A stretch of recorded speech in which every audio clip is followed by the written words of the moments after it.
22 tháng 6 năm 2026, nhằm ngày mùng 8 tháng 5 năm Bính Ngọ, độ duyên lành. Có gia đình của sư Thanh Quý là Đỗ Kim Quang, pháp danh là Diệu Ân Lộc Ánh, cũng như là bà thân là bà Đỗ Thị Kim Thạch, phát tâm con sạch cúng dường Phật thực, cũng như là cứu sự đó là Đức Tăng và quý cô tu nữ. Với phần phước báo này thì xin hồi hướng đến bà Quỳnh Trà Ơn, hưởng thọ 79 tuổi, quá giảng lúc 2 giờ 30 phút ngày 9 tháng 5 năm 2026, nhằm ngày 23 tháng 3 năm Bính Ngọ. Bà Lê Thị Bảy, ông Đỗ Lý nguyện cầu cho các vị ấy được sớm siêu sanh về nơi nhà cảnh, được kết quả làm người, ở trời thì mọi niết bàn theo ý nguyện. Bà đang ở cái giới vui nào sự vui ấy các thiệt tha tiếng nam mô sư thích ca mâu ni Phật.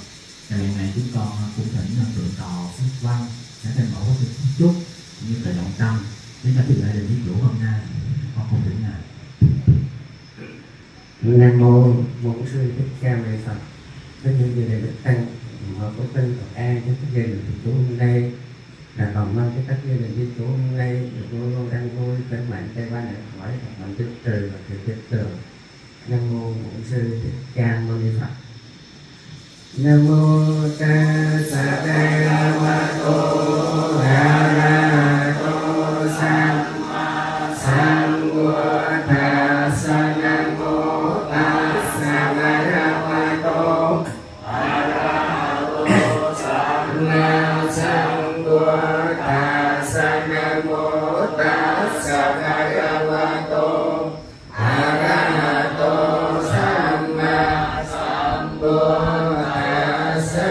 Buddhang saranang gacchami, dhammang saranang gacchami, sanghang saranang gacchami, dutiyampi buddhang saranang gacchami, dutiyampi dhammang saranang gacchami, dutiyampi sanghang saranang gacchami, tatiyampi buddhang saranang gacchami, tatiyampi dhammang saranang gacchami, tatiyampi sanghang saranang gacchami.